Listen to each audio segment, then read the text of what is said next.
Hello, Pod Smashers of the Internet, and welcome to another episode of 80-Bit Pod Smash, where gaming goes to grab a beer. We are your hosts, Penguin and Termite. I am Penguin. I am Termite, and we are a weekly video game podcast smashing together ideas that you care about with video games.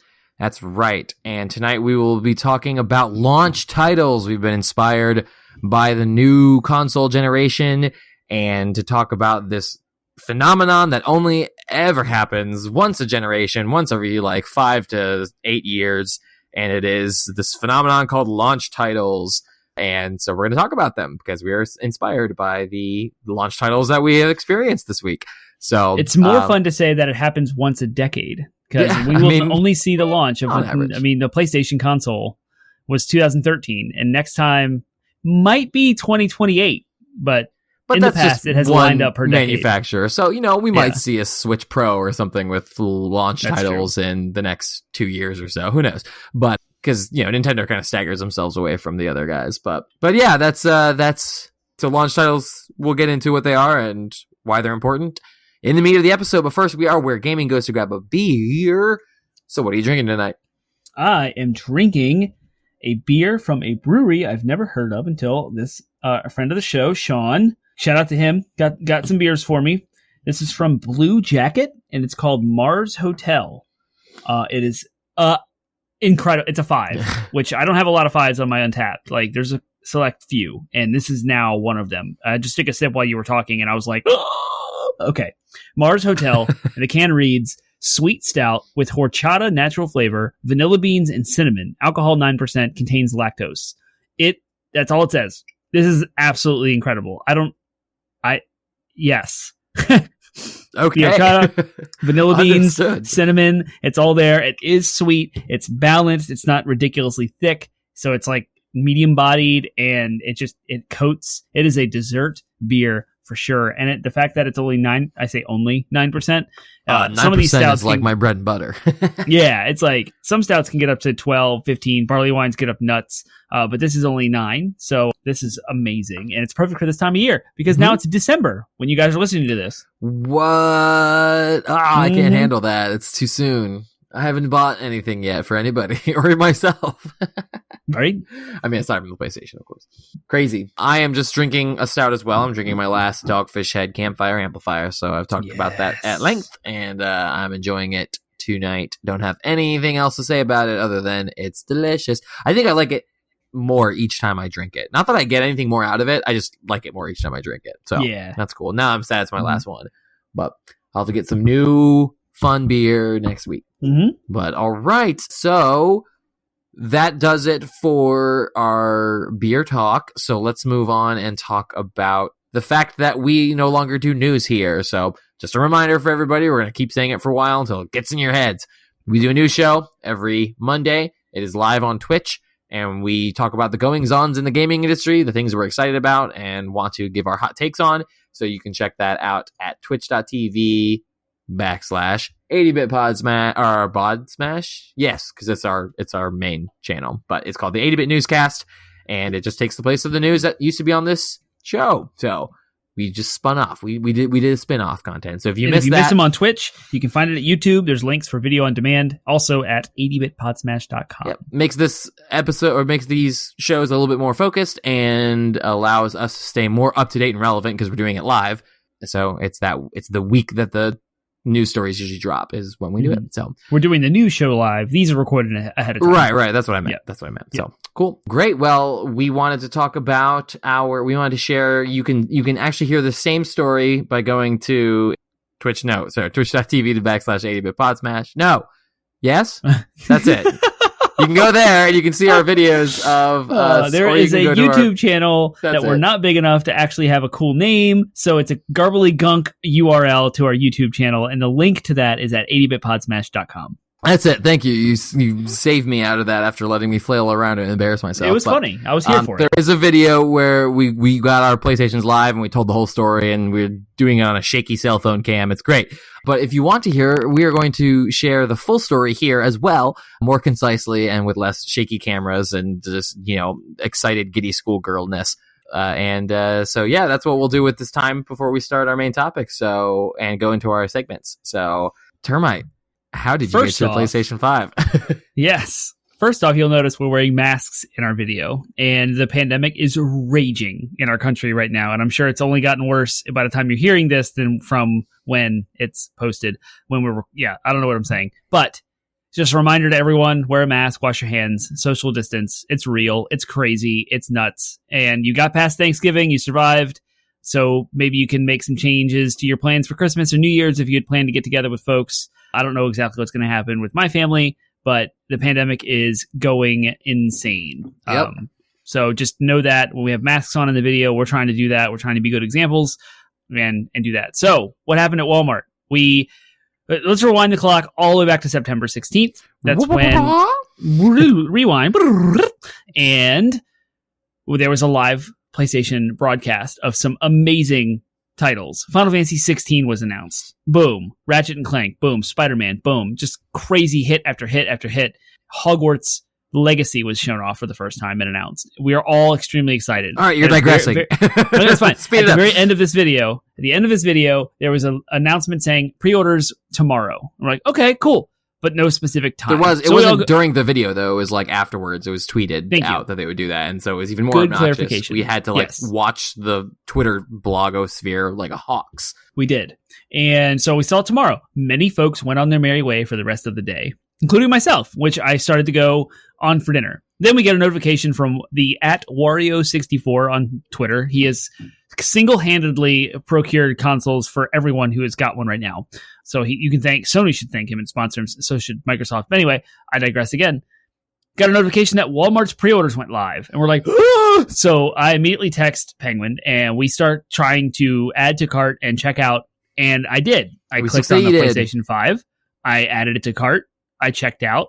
Order successful. Confirmation email. We specifically wanted to pick it up in person because this is an important detail because we wanted to do what we did, which is film ourselves getting it and stream it live and have a good time with it. So the important detail is we said we want to pick it up at this Walmart. Please deliver it there, not to our homes. Right. So no shipping address was added to the order because it's in-store pickup. It's a whole different order. All right. So that happened. Fast forward. They did not cancel our pre-orders, surprisingly enough. That's important. That was a miracle. We were, we were loading up backup plans on backup plans, but months go by and we didn't have to even execute on them because we never got an email saying it was canceled. So we are now, let's click ahead in the video and we are now at, gosh, what was the day? November 14th? Is November that it? 12th. November 12th. Gosh. Yep. We are in Walmart. We had not seen any updates or notifications on our phones at all about what was going on. Termite had called the night before and said, and I guess he spoke to someone in the electronics department and they said the PlayStation 5s will be available at 9 in the morning. We interpreted that as our pickups will start at 9 in the morning.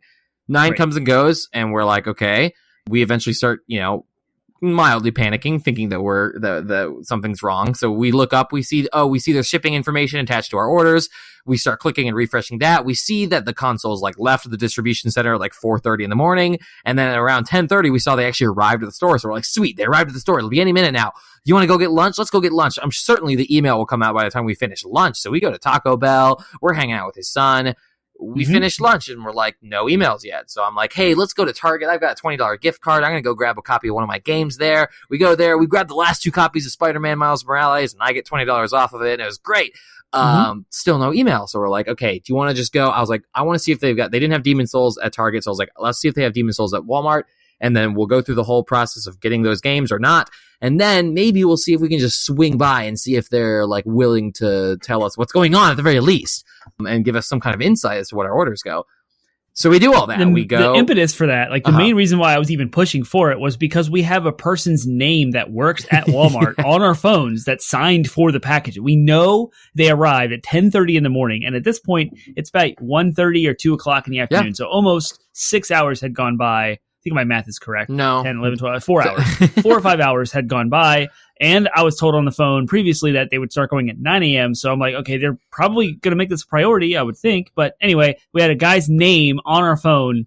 Let's go talk to that guy. So let's go to Walmart. And so Dan, the girl, Penguin. I was going to say, so we strike up a conversation with wonderful young lady in the pickup department who really, really wanted to help us out. But you could tell she was kind of low on the totem pole, so she got her manager on the phone, and her manager told her that no PlayStations are going to be available in the store today.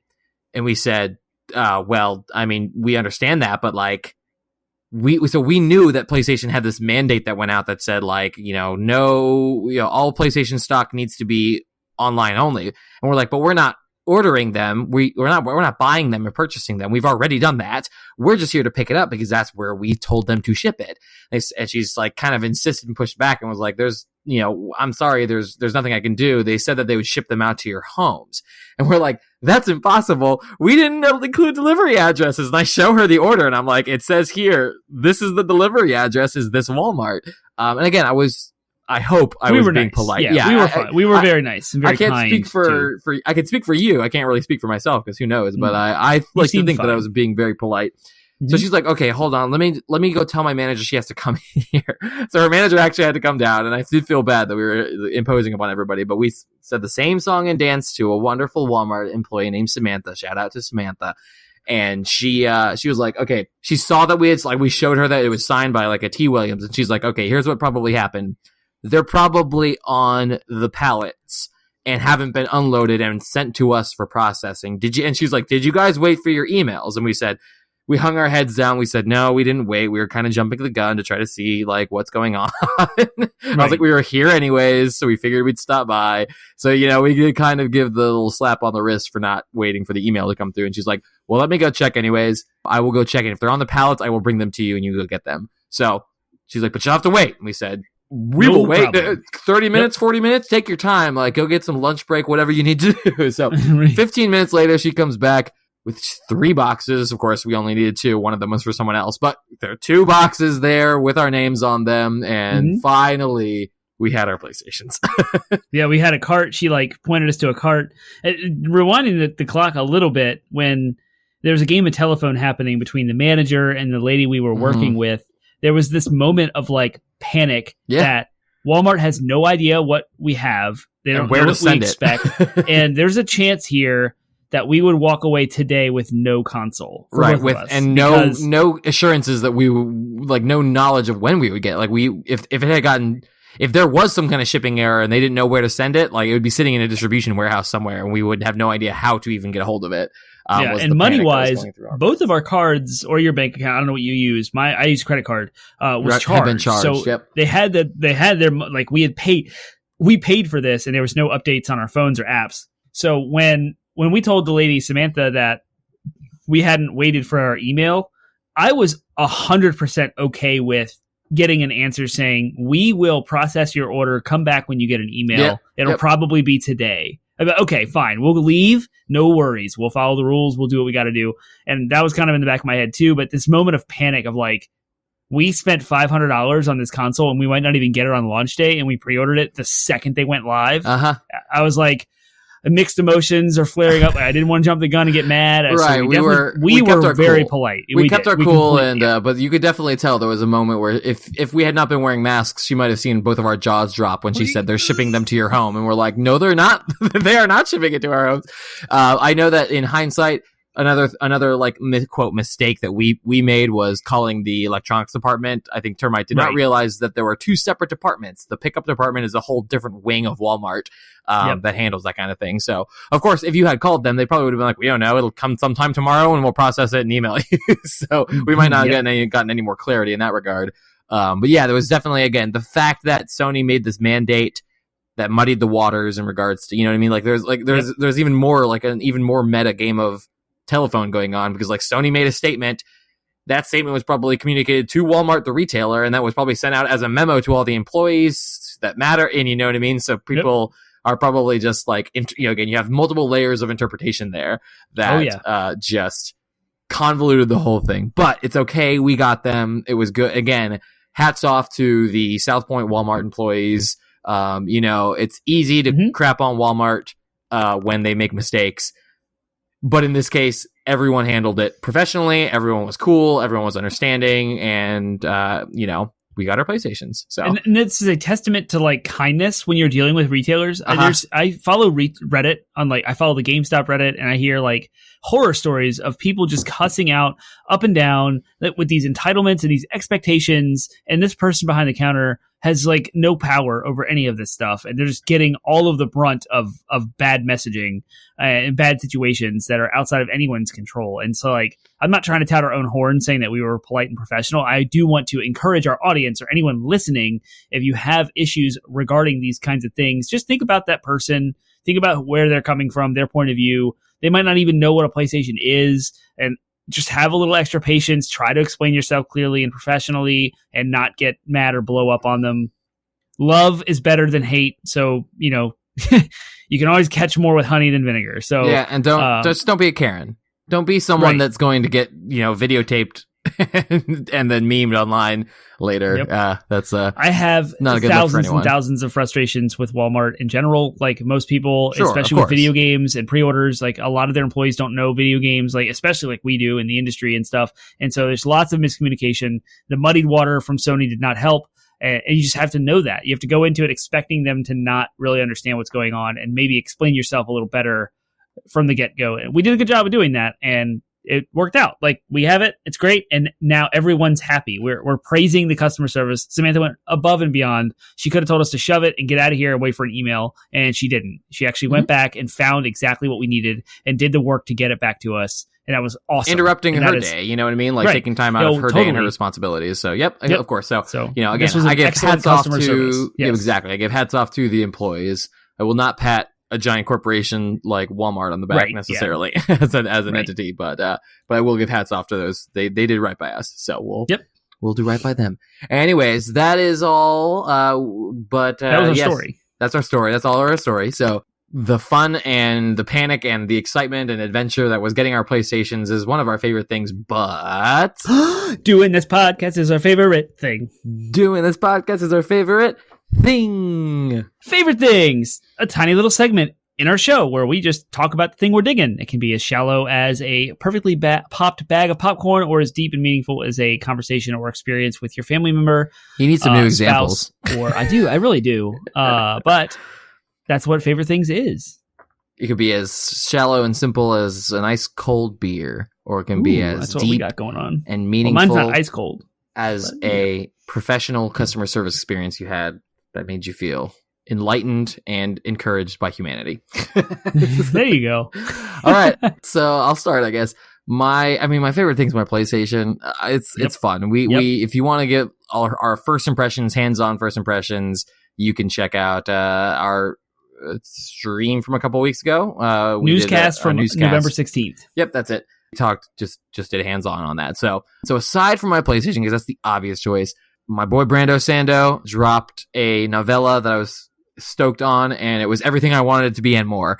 And it's a novella called Dawn Shard. It was part of the Kickstarter campaign, but it is now available in ebook format wherever you can buy ebooks. And I wouldn't just say pick up this novella just out of the blue. Like, if you're a Stormlight fan, pick up the novella. But if I haven't encouraged people enough to get into this series, get into it. It is a beast, but it is worth getting into. It's so freaking good. And you, Termite, I think you're gonna love that novella particularly because you liked Edge Dancer as well. Edge Dancer was amazing. I arguably like Edge Dancer more than I do any of his stuff. But go ahead. And if you liked Edge Dancer for those reasons of like it's a tight story focusing around one character. Yes. Dawn Shard's got a little bit more characters, but it's there's like two characters it kind of really focuses on, but it's got just it's so much good, like both character development and like revealing the mysteries of this world is like wrapped up in this tiny little 200-page novella. It's awesome. So finish Oathbringer and check it out. Yep, I gotta work on that. The fourth Sanderson book is already in our hands at the point of this episode launching, and my wife will probably have been devouring it, or as we speak, either done with it or doing it. And I'm still wallowing in Oathbringer as I am not motivated to read it, but I need something to break that motivation. So my favorite thing is also my PlayStation 5. I had extensive amounts of time to be able to play with it this weekend. My son is involved. He loves Astro's Playroom. He loves Bug Snacks. So we've gotten lots of things. I'm popping trophies like crazy. It's a lot of fun. I've had a lot of time to play it. And I think that's it. Like that takes the cake. You had a different favorite thing, but we decorated for Christmas, which was really fun and new. Long story short, we're going to be out of town Black Friday weekend, and that's usually when we decorate. And so we decided to fast forward our Christmas decorations for 2020 to just enjoy it more. We're going to be home. Might as well make it fun. So we decorated our living room space, put up our Christmas tree.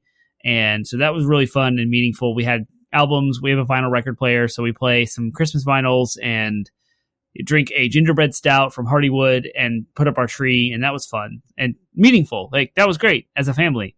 But I'm really, really excited about my PlayStation 5. Like, it is blowing me away every time I play. I've been running all over. My general gaming experience is to one game at a time. I will burrow into one game. I will consume all of my playtime on one game to get a platinum or to like finish it and then move on to the next. I don't like being distracted by lots of other games, but with the PlayStation 5 and its backwards compatibility and how it affects different PS4 games and performance, I have cycled through Ghost of Tsushima, Days Gone, Borderlands 3. I just tested Final Fantasy 15 today, Fallout 4, and then of course Spider-Man Miles Morales, Astro's Playroom. And I'm just like, I am in a like blur fuzz spiraling out across all these different games, trying to play and mess around with different things. All excited. It's amazing. So I love the PlayStation 5. It's very, very fast. That's my favorite thing. It's very, very big. There's like a lot of adjectives you can throw in there. Yeah, it's huge. It's a lot. Yeah, it's a lot. All right. Well, that's favorite things, which leads us to our next segment, which is DLC.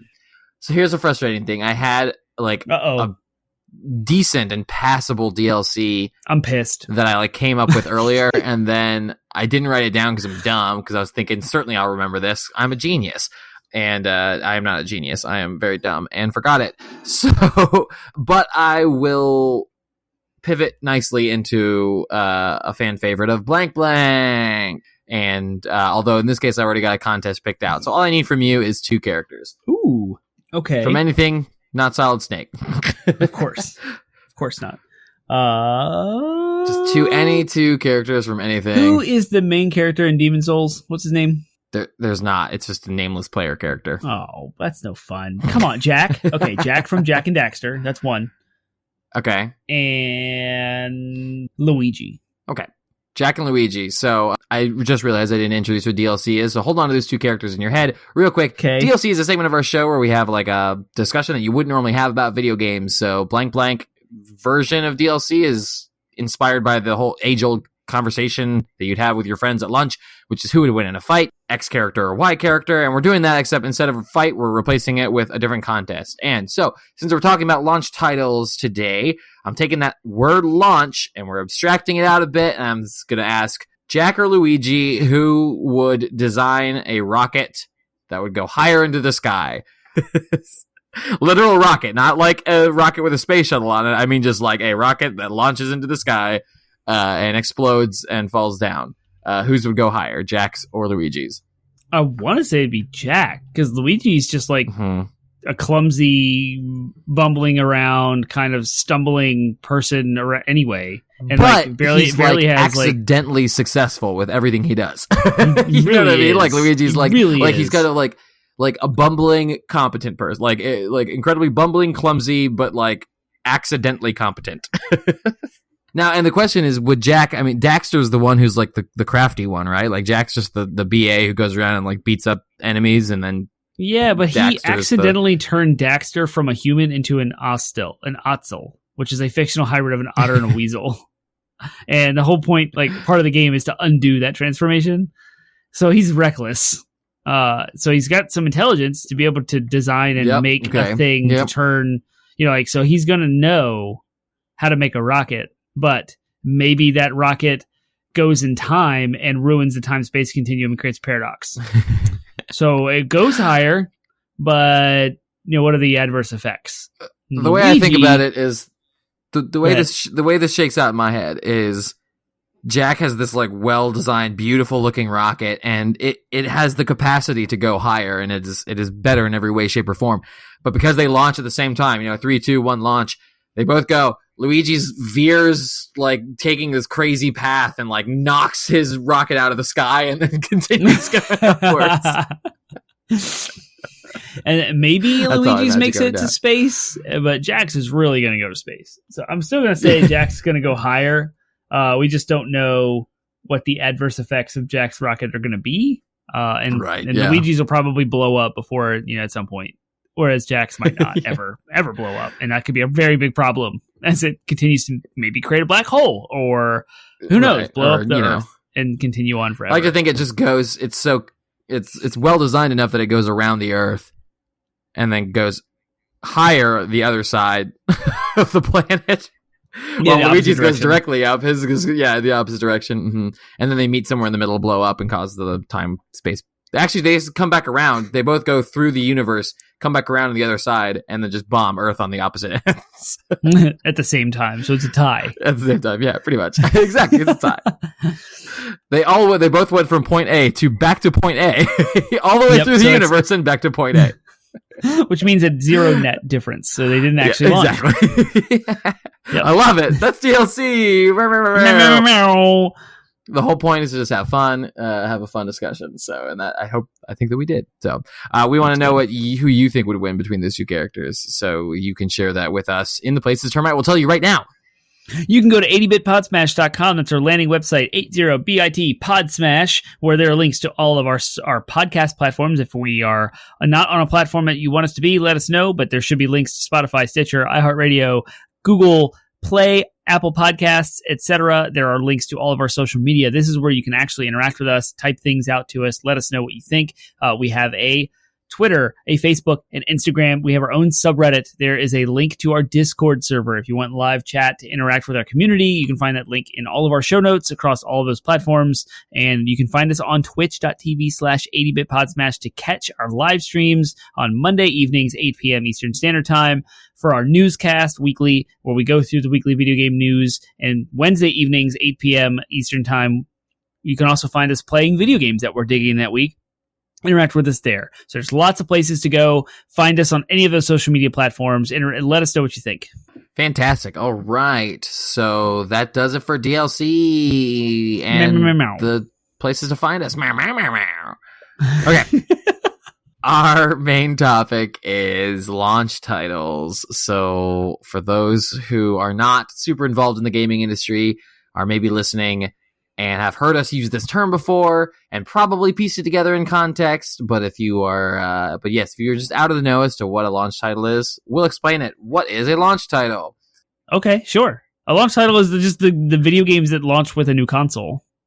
That are available on the same day. The day one. Yep, day one of the console is available, titles. So that you can either plug them in or download them and play them, the day that you have your new hardware. So the reason why we're talking about this is because we are recording this the week that we had gotten our PlayStation 5s, but also this episode airs the first week of December, when many folks are pursuing their next generation consoles and maybe considering them as gifts, and their launch titles, as we talk about what launch titles are, is very relevant in this holiday shopping season. So we have that week as well. So one, we're really excited about it, but two, it's actually pretty practical for you folks in our audience to kind of take a look back and figure out what launch titles look like, and maybe it'll help make a decision for you guys to make the best holiday present for whoever it is you're going to buy a gift for, if you find someone who has a next-gen console.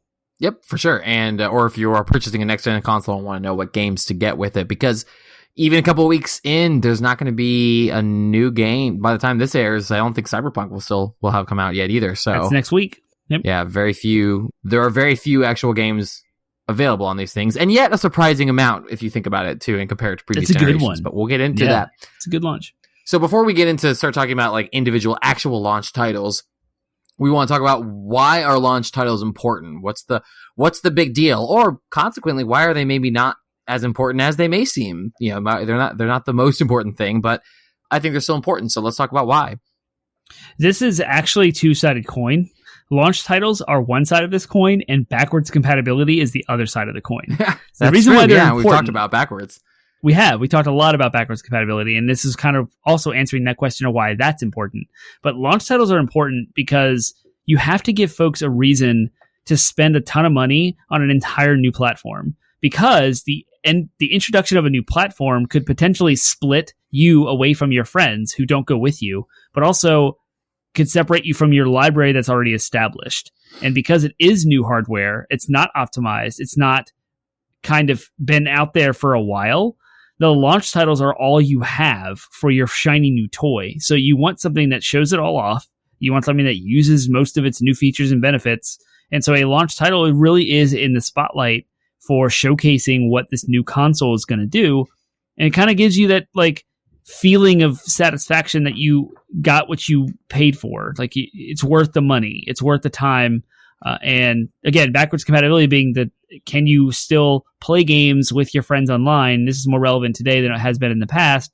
With someone with, if I get a PS5 and play Ghost of Tsushima, and I've been playing Ghost of Tsushima Legends with friends, am I still going to be able to play with those friends even if I get this new console? Am I going to have to keep my old one around? Can I sell my old one? It answers all these questions because it all kind of centers around this idea of what launch titles are. Is it worth getting Spider-Man Miles Morales on the PlayStation 5, or should I just get the PS4 version and wait?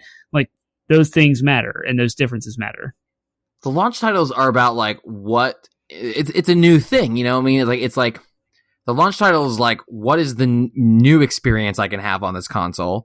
And then backwards compatibility is the other side of the coin being, and can you assure me that I'll be able to continue the experiences I've been having? You know what I mean? So if you're in the middle of a playthrough in the new console, let's say you got in the bandwagon of Final Fantasy 15 or The Last of Us Part 2, you just got in a little bit late. It's fall. The new console drops. You get it day one because you had a pre-order. But I was in the middle of a playthrough of The Last of Us Part 2. Can I still play that? Can I still have the experiences that I was having, or have the experiences that I can I continue those? Because in that vein, for consoles that don't have backwards compatibility, like the PlayStation 3 and the PlayStation 4, it makes those launch titles even more important because that's all they have. You know, that's the only thing you can play on them. So launch titles are important. There's kind of another term that we'll throw out there when I'm thinking about it, which is the dual releases, where you have cross-gen. Classic cross-gen. Yeah, classic example of this is like Zelda Twilight Princess. When it came out, it was so close to the release of the Wii but it was, you know, the game. A lot of people still had GameCube, so they released it. There was a GameCube version and a Wii version, and the fun little fact about that particular title is because many people are right-handed, they wanted to design the Wii version to have to match up to the fact that you're using the controller to swing the sword, and so they made Link right-handed in that version and flipped the entire world from the GameCube version where he's left-handed. Yeah, the technical solution to that problem. So the problem was everyone in the world is right-handed. The majority of the world is right-handed, and we have motion controls that involve people using their right hands to swing this new Wiimote.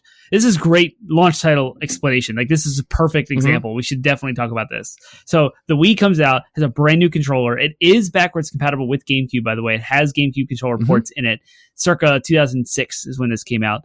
And the problem that the engineers needed to solve was, how do we put a sword in Link's right hand? And the solution to that problem was to mirror the entire game. So the dungeons, the world, the map, everything is just mirror mode from the GameCube. And I thought that was hilarious because it's not a good solution at all to completely change everything about the game and have two versions. And like, it was obviously the cheapest solution and the fastest one because I couldn't figure this out.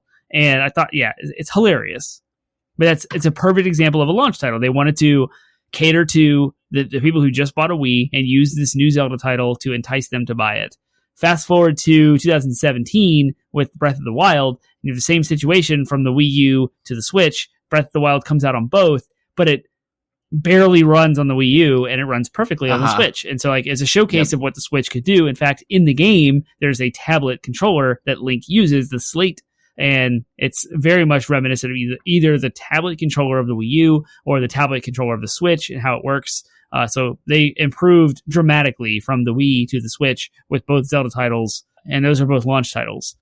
Interestingly enough, the Wii U had zero compatibility with the Switch. There's no backwards compatibility at all. So the Nintendo Switch was a true line in the sand and a true generational leap from anything Nintendo had done in the past to something completely new. And Nintendo is unique in that they can sell some consoles doing that. And almost every one of their generations, they backwards compatibility kind of takes a backseat. Nintendo to Super Nintendo to N64, but yep. Yeah, to riff on that idea that you just the words that just came out of your mouth, the the idea of selling consoles, I mean, what, to answer my kind of last point and why are launch titles important, a console with crappy launch titles, you'll still get people buying it day one, but you'll have a lot of people that are like, I'm going to wait till something good comes out on it. So it's going to affect, it can affect the day one sales. Oh, whereas I wasn't going to, okay, go ahead.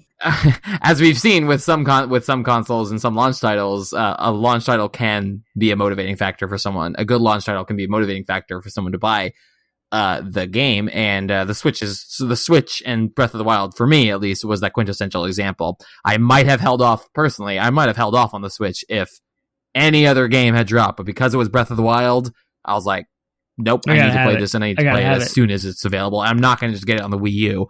I'm getting this on the. I'm going to get the new hardware. I'm going to get this game. So I wasn't going to mention. This is what I said. Oh man, I wasn't going to mention this, but portable consoles. We weren't going to talk about portable consoles tonight because it would take too much time.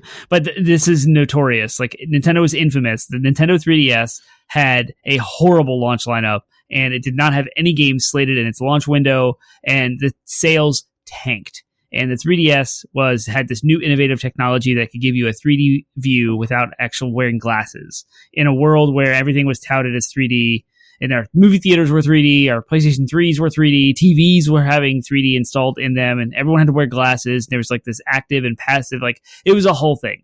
It was bad. I'm glad we have evolved past that now. But the 3DS had no software, and their like compensation to folks who bought it early was this ambassador program that allows you to get an access to virtual console games like Game Boy Advance games, Nintendo, Super Nintendo, that were not available to the general public forever. So I still have 2 3DS consoles that have those virtual console games on them, and they've never been released digitally anywhere else. It's crazy, but that's an example of a bad launch and what they had to do to fix it. Yeah. Cool. So we said this idea of like a good launch title lineup versus a bad launch title, but what are the kind of the criteria that you think go into making any individual game a compelling launch title should it release in the window of a console launch and be kind of touted as a launch title? What makes a game? What are those criteria that you are looking for in a launch title?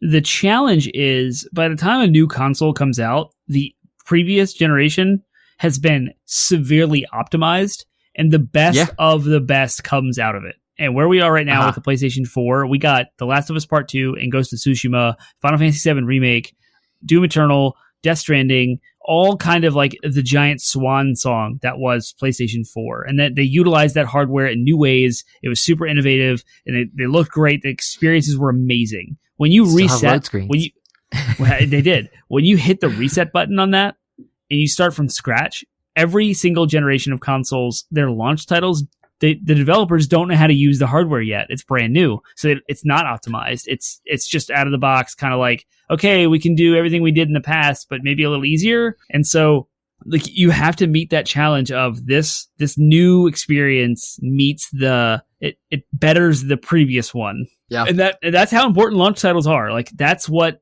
sells. That's what makes the next console worth buying, is to have that. Okay, this experience is better than the previous one. This is something I cannot have now.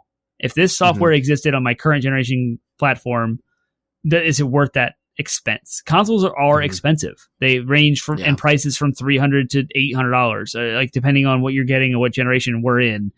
Now it's $300 to $500, but that's expensive. It's a giant barrier of entry. And so launch titles have to make you feel like you spent that money and it's worth it now, without right. You don't want people to say, I'm going to wait till the next Black Friday. You know what I mean? Like, I'm going to wait because then it will have, because honestly, that's the smart thing to do. The smart thing for any console generation is to say, oh, this console is coming out, the PlayStation 8 is coming out in November.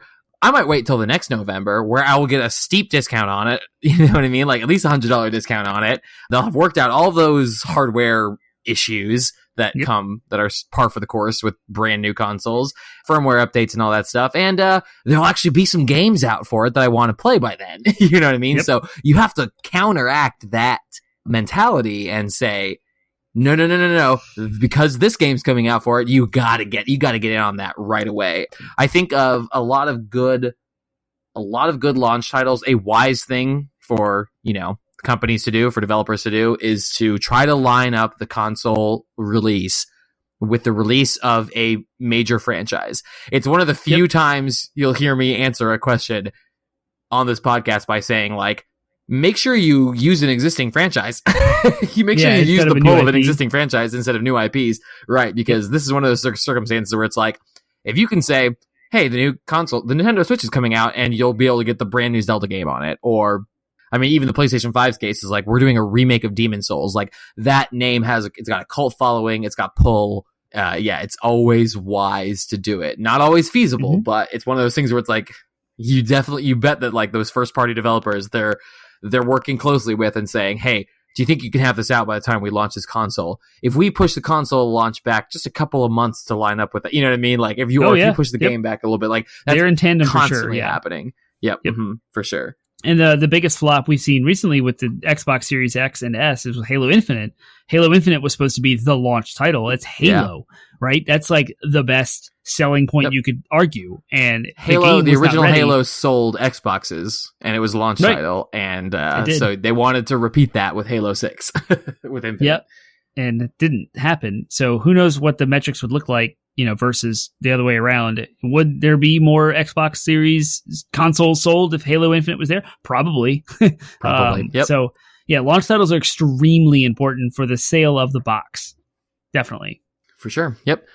I mean, other things that make good launch titles is, if it utilizes the hardware in a compelling way, if it's a good game and reviews well, people will play it. Oh, right. Thank you. You helped me remind me of my original train of thought. Was the game itself has to be good. What I meant was, like, we have these experiences from the very end of the previous generation where the game experiences are at their best. This new launch title has to use new hardware and meet that experience and be a good game. It can't just be a gimmick to sell the hardware. It can't, like, the Wii. I'm sorry, I beat up on the Wii. But like Red Steel was supposed to be this really cool, like, sword slinging, motion controlled game that was basically just a big gimmick for using the controls of the Wii remote, and it was a bad game. And people are excited about buying new games when they get a new console, and they might spend money on something above what they like. For example, Godfall on PlayStation 5. I was willing to fork out a little extra money on a game that I don't know anything about, because it's on the new hardware. It's a new experience. But we dodged a bullet because it reviewed poorly. Yep. Exactly. It's not that great. It's pretty shallow. It's got good combat, good controls, but everything else is kind of shallow, and like the reviews weren't that great. So go check out those reviews, but I fired it up with my friend. My friend Justin bought it, and I was visiting him this weekend, fired it up. We fired it up for the first time. It does make a really great first impression, but I was, leaning back. I was like, but if I play this for 30 hours, am I still going to feel about it the same way I did in the first hour? So definitely when the competition for Godfall is Destiny, it's The Division, it's Borderlands 3. I mean, all of these not to even say, just compared to its other single player launch titles, it has to be better than Spider-Man Miles Morales, Demon's Souls, Assassin's Creed Valhalla, these games that are launching as its contemporaries that people are going to say, many people are going to say, okay, it reviewed kind of poorly, so I'm going to just get one of these games that I know will probably be good and have reviewed well so far instead, and maybe pick up Godfall later. Yeah, that's what happened. That's what's happening to it. I mean, it's what's happening to it for me. I still want to play Godfall. I'm just willing to wait for it to drop down in price a little bit and maybe get it when some content has been added to it. You know what I mean? Yeah. So, cool. Great. Well, are you ready to talk about what you think are some of the best and worst actual examples of launch titles for either the major platforms or third parties or dual launches, whatever?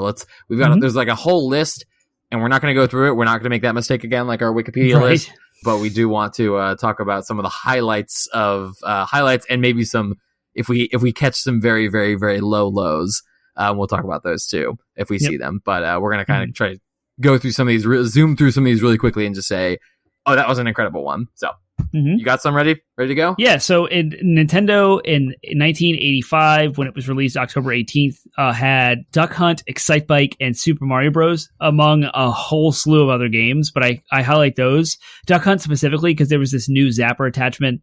And again, it has to be a good game. It can't just be something cheap and silly to sell a gun controller. It needs to be good. Duck Hunt is that. It's very good. It's very fun. It's engaging. I still play it. Like occasionally I hook it up and I just play it. It's so fun. And Super Mario Bros. Literally the best platformer ever made on a console up to this point. Like everything that the Atari had done in the past, like nothing compared to Mario Bros. With it scrolls to the right, levels, level design, everything else. Fantastic way to sell hardware. And it saved the gaming industry. That game single-handedly saved home console markets from the 1983 crash that was Atari and the flood of trash software. So like Nintendo coming in and saving that with something as legendary as Super Mario Bros. You cannot, like, that's the best launch title. Yeah. To highlight, maybe of all time, but go ahead. Yeah, maybe possibly, quite possibly. Yeah. There's definitely an argument to be made for that. Yep. Super NES would also continue to, they got another Mario game out with that, which is, again, smart. Nintendo just continuing Super Mario World. Also, F-Zero were launched for that. And I never played F-Zero. Yeah. I'm not a big fan of it, but amazing. It's got a great following, and having like a quality racing game on the SNES was probably another good. And it showcased the hardware in a way that wasn't cheap. So Mode 7 is like this, they call it Mode 7. It's this weird way of scaling and rotating a background image on a sprite to give a 3D effect. Mario Kart uses it. F-Zero does. It's how you drive front to back. And these cool new graphics. Contra uses it. There's many Super Nintendo games that do it. But F-Zero showcased that. This is something new the Super Nintendo can do. It gives you a 3D feel when it's really not. And then Super Mario World, not 3D. Super Mario World for the Super Nintendo was like, here's 16-bit graphics. Here's Mario 3 enhanced. Here's an experience you already had that you absolutely loved.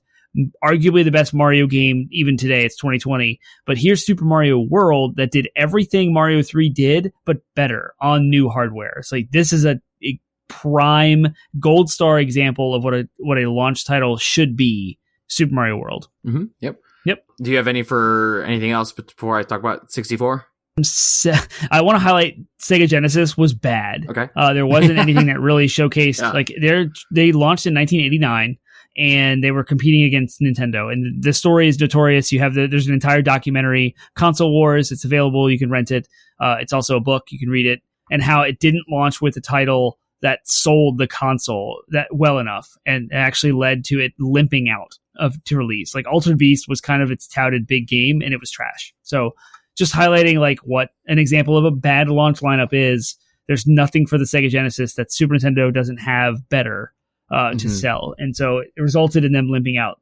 They had a lot of work to make up for catching Nintendo. But go ahead. Nintendo 64 or PlayStation? Well, I don't have much to say about PlayStation, although I did notice Rayman's on this list, and I never played Rayman, so I don't really know if it's good or not. But it's got the staying power, you know what I mean? It's got the recognizability. So I don't know.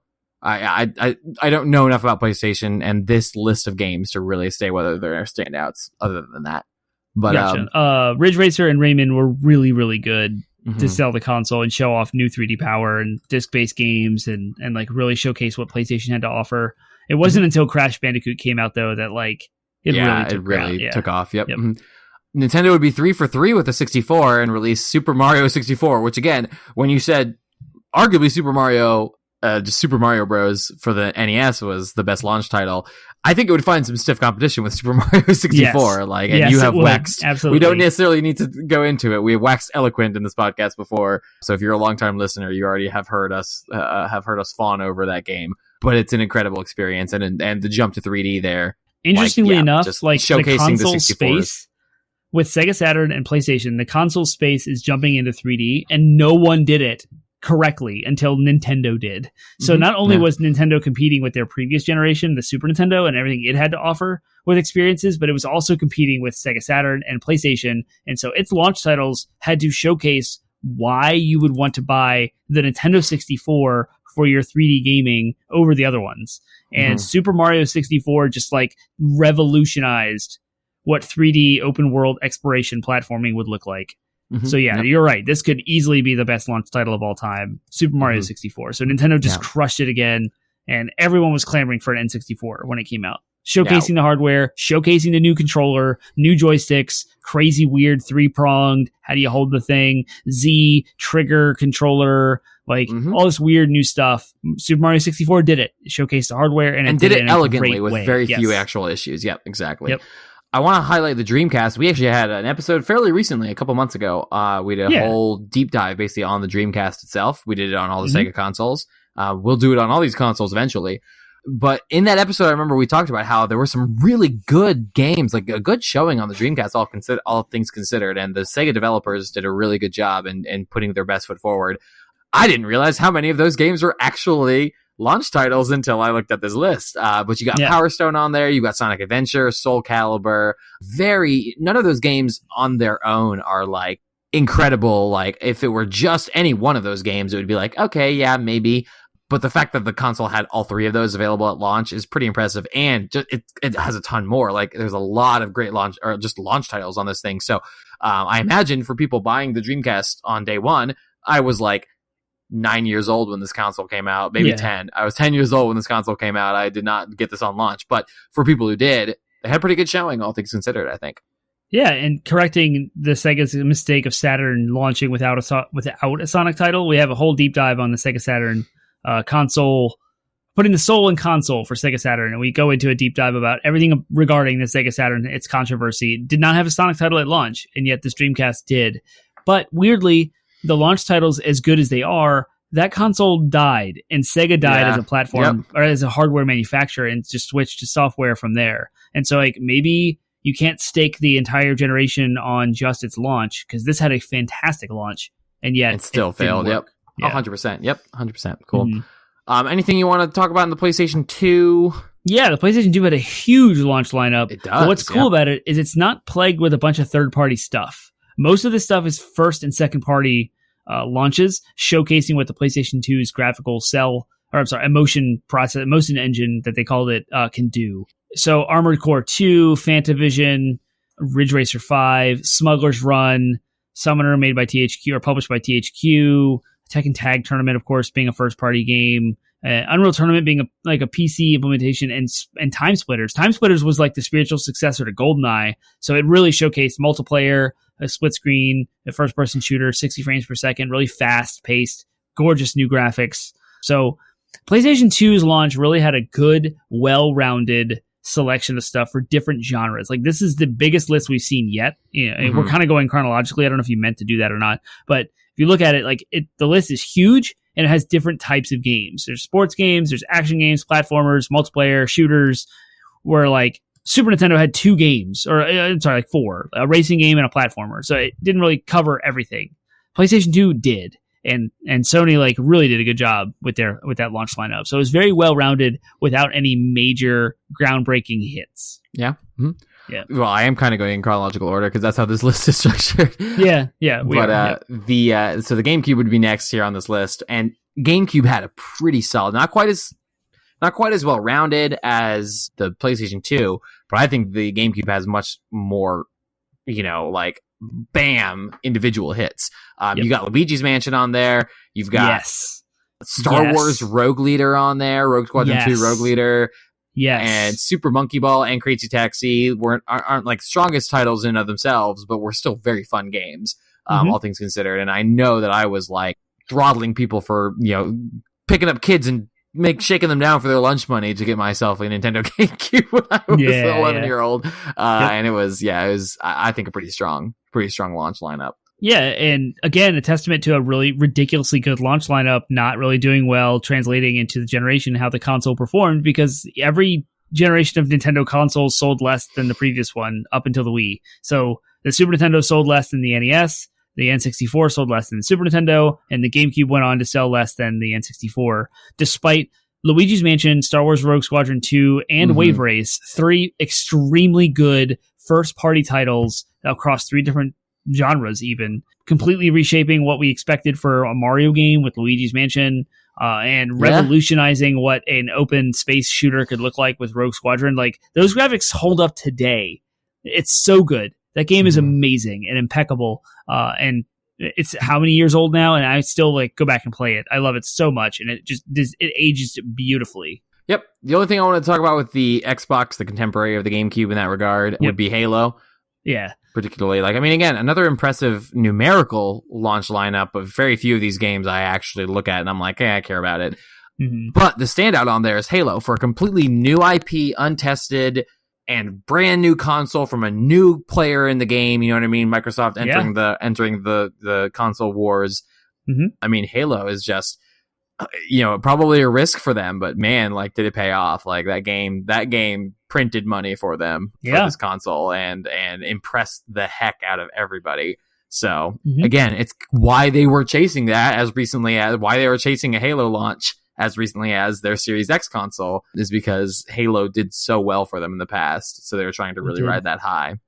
It had the like single player campaign of a PC shooter like Half-Life, where it told a story, a ridiculously good story, and with a crazy full orchestrated soundtrack that evoked emotion and feels and like drug you through an amazing plot and characters and everything else. It just stood out so well. And then it had the multiplayer, which continued to help it live on forever. Even without the internet, without online, like the 4-player split screen, being able to LAN multiple Xboxes together just resulted in LAN parties. And it kind of took it took a chunk out of the PC shooter space. Like, it was so good. And you can't forget Fusion Frenzy as well. Fusion Frenzy being like a Mario Party style multiplayer game. The Xbox had 4 controller ports, so it could play 4 players like the N64 did, but it was new and modern and it could handle all these things. The Xbox definitely has a good launch lineup. All right, jumping ahead, 7th generation. We're almost caught up. Yep. Xbox 360s. We'll continue with the Xbox train. Is there anything you want to talk about in there? The only highlight that really stands out to me is Call of Duty 2. Not my cup of tea, but I can see how it would be a pretty strong launch title, given the popularity of that franchise. Amped 3 being a snowboarding game of that franchise was okay. Snowboarding games are great. Cameo Elements of Power was Rareware's first game since the N64. And so it showcased some beautiful platforming and colorful graphics of what the new generation could handle, being touted as like the HD generation. And then you had Need for Speed Most Wanted, which is arguably the best Need for Speed game ever made. And it came out as a launch title on 360. I love that game. So you had a racer, and then Perfect Dark Zero, the follow-on from Rareware's Perfect Dark on N64, ended up kind of not being that great. It wasn't like, it was cool to showcase some of the shiny graphics, but it didn't really have any staying power. So a pretty good launch lineup compared to its direct competitor, which was the PlayStation 3 that cost several $100s more. I think it was $600, where you can get a 360 for $400. And there was different price ranges based on hard drives. So continuing to follow the Sony line of thought, they launched with a Call of Duty 3, which was another World War II shooter. Marvel Ultimate Alliance is a standout game for that, kind of being a couch co-op, Diablo-style superhero thing. But their biggest 2 titles, I think, were Resistance: Fall of Man, which is Insomniac, who made Spider-Man, and Ridge Racer 7, again by Namco. Yeah, it's worth pointing out that the Xbox 360 beat the PlayStation 3 to market by a year. Yep. November 2005 for the 360. Yep. Yeah, to 2006. So if you're confused, like, how did the Xbox 360 launch with Call of Duty 2 and somehow the PlayStation 3 got Call of Duty 3? It's because they were a dang year apart. Like, that's definitely, I had not really realized that until just this moment, that there was such a big gap between the launches of those consoles. And yeah, you can tell it stung. It probably stung for the PlayStation 3. It did. And the PlayStation 3 was way more expensive. It didn't have nearly as much of the internet kind of connectivity that Xbox Live had when it comes to dealing with friends lists and party chat and how to party up with friends online. It was just not that great. They limped out. We're just used to the Xbox and PlayStation coming out at the same time. You know what I mean? Right. Like a couple days apart. Like, that's how it's been for the last 2 generations now, and or 2 launches. And so to see them have a year apart is like, oh yeah, that used to happen. That's how it used to happen. The Xbox was early, and the Wii and PlayStation 3 came out at the same time. So the Wii and the PlayStation 3 were days apart. Yep. So the Wii, speaking of the devil, it had its launch. You know what I mean? So it, as we said before, it has a Zelda game on launch, which is a big pull. I did not care for the Wii, nor the Wii version of it. So I know for myself, I got Twilight Princess for the GameCube, but I know that was probably a fairly big pull and a standout there for sure. Another Super Monkey Ball, but not one that I care to pay attention to. But it also had Call of Duty and anything else you see on there? So the Wii's launch is the most interesting probably of any console generation ever. And it's because it is the best selling Nintendo console ever. It sold over 100 million. Because of that Wii Sports. Wii Sports is on there, that launch title there. It came with Wii Sports, which was bundled, but it wasn't HD. And so, like, you say it came with Call of Duty 3, but the version of Call of Duty 3 was a very specialized version, specifically using motion controls and ridiculously terrible graphics compared to what the other competitors were doing. And so, you look at this launch lineup, you have Zelda Twilight Princess, and I fell for Red Steel. Some folks got Rayman and Super Monkey Ball, and of course Wii Sports, which Wii Sports took over families. It took over grandmas and grandpas, and like everyone was interested in what Wii Sports had to offer, and that was so much of a selling point for the Wii to get it for their whole family. And like this kid's interested in Zelda, and this person doesn't really care about graphics, so play Madden NFL 07, and this person's kind of into Dragon Ball Z, and it's got that too. So all the third-party support was kind of there at the beginning, and somehow like the Wii took off harder and faster than anyone had ever expected. Nintendo had a hit on their hands, and it was so that's why it's so interesting, because you have something like the Dreamcast, which had this amazing all-star lineup right at launch, and it ended up flopped. And you have the PlayStation 3, which had a mediocre launch lineup with one first-party Resistance that kind of mattered. And then it went on to actually outsell the 360. It gained all of that ground back later because of the work that Sony had put in during its life cycle until it ended. So every single console, it's so fascinating. I love the gaming industry and the things and the trends and talking about the games, my personal experiences and what happens in the world. But the Wii is just such an anomaly. It really is like the outlier in every way. Mm-hmm. Yep. All right, so let's blast through. Let's go ahead and just take the 8th generation as a whole. So highlights and or lowlights of Xbox One, Wii U, PlayStation 4, and Nintendo Switch late in that generation. Wii U had a new Mario game. PlayStation 4 had Knack and Killzone. Xbox One had Forza, Dead Rising, and Rise, Son of Rome. Apparently, yep. Mm-hmm. Watch Dogs is a third-party title that came out for Xbox One. Sure. It was later ported to PS4 at some point. Mm-hmm. Maybe there was a console exclusivity deal there. But the game of note there was Knack was mixed, for PlayStation 4, showcasing its new hardware. Is it a real game? Is it good? Arguably yes and no. It was kind of divisive. Killzone was a great shooter. It was solid, and it showcased the new graphics for the PS4. Rise, Son of Rome, great graphics showcase. Terrible game. And so terrible, like incredibly boring game. I remember watching it and being like, this is just a movie. This is the movie you do playtime events for. That's what my impression was of it. Like, ridiculous. And Xbox's strategy was the whole like multimedia center, TV, Call of Duty. And so like Rise, Son of Rome was definitely that. It was like, here's a cinematic showcase that showcases what some of the graphics can do. But Forza Motorsport 5 was great for racing fans, Dead Rising 3 for zombies. And then it had the same like Call of Duty Ghosts, Battlefield 4, Assassin's Creed 4 that all the platforms had. And they performed marginally the same kind of between all the consoles. But that generation was pretty good. Go ahead. The real highlight of the generation was in 2017. Again, late in the generation, when we would get the Nintendo Switch as sort of a latecomer to the deal here, to the generation. And I mean, Breath of the Wild is just, of course, is going to be talked about, and we have already talked about it, but like really is. Again, I would put it up there with the Mario games as regards to like legendary launch titles, just because it was, again, not only did it showcase the new hardware, not only was it a compelling existing title in a franchise, but it also reinvented it. But it was a game that like was almost definitive for the entire generation, and it was a launch title. Like you don't expect games like Breath of the Wild to come out until a couple of years into the generation.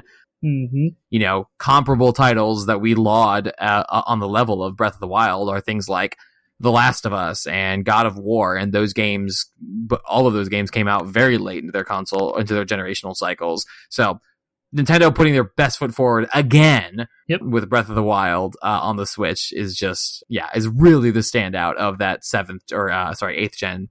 8th gen? 7th gen? Yep.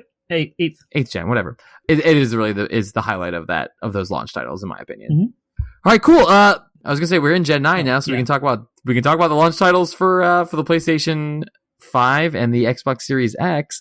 Xbox doesn't have a lot. I mean, it has a lot of the same third-party titles as the PlayStation 4 in the form of like Assassin's Creed Valhalla, but other than that, they were supposed to drop a Halo game. I don't know is there anything first party that Microsoft was able to get out the gate? I don't think there was, and I'm gonna Google it just to make sure, but I don't think there is, because Xbox strategy is totally different.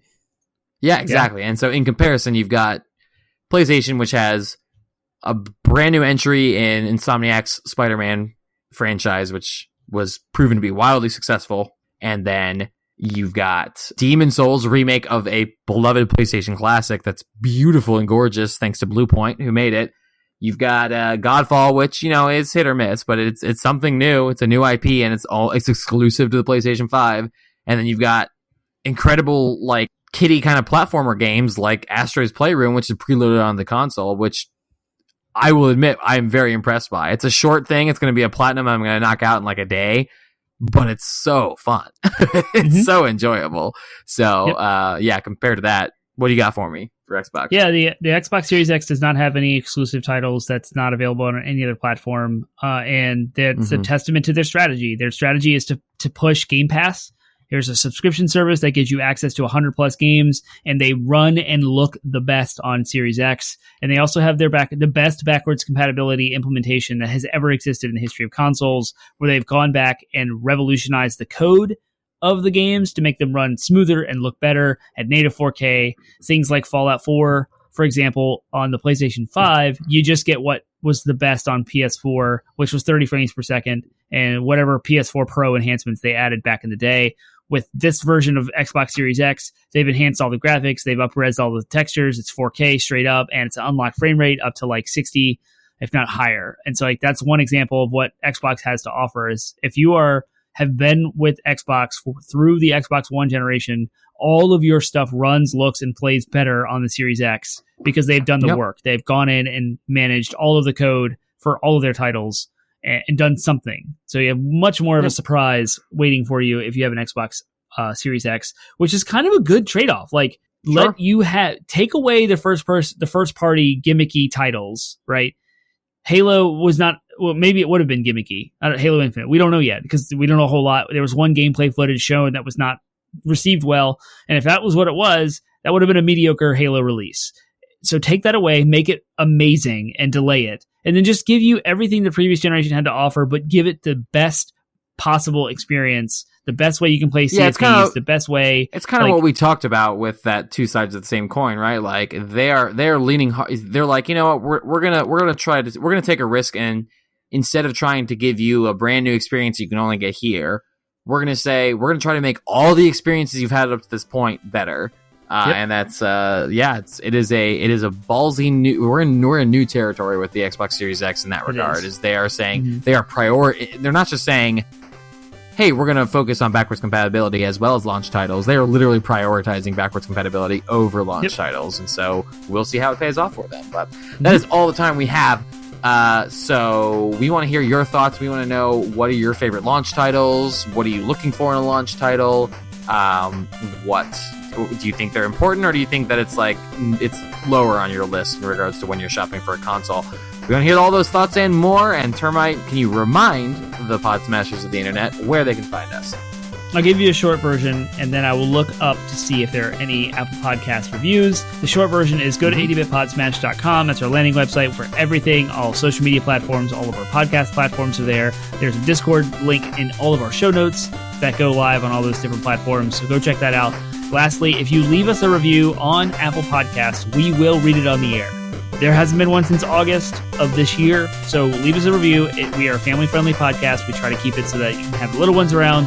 So we might have to censor what you say, but this is a perfect chance to troll us, to encourage us, or to completely lambast us. Whatever you want to do, leave us a review, and we will read it to the audience, guaranteed. And again, there's none there. So thank you for listening. Thank you for joining us and sticking here with us. You can look forward to our next week show dropping at midnight every Monday at 8. I'm sorry, midnight. Every Monday at midnight. We don't have a preview for you because we don't have an episode planned, but we'll get it together, and you'll at least something enjoyable, most likely. Absolutely. We'll see you then. We will see you next week.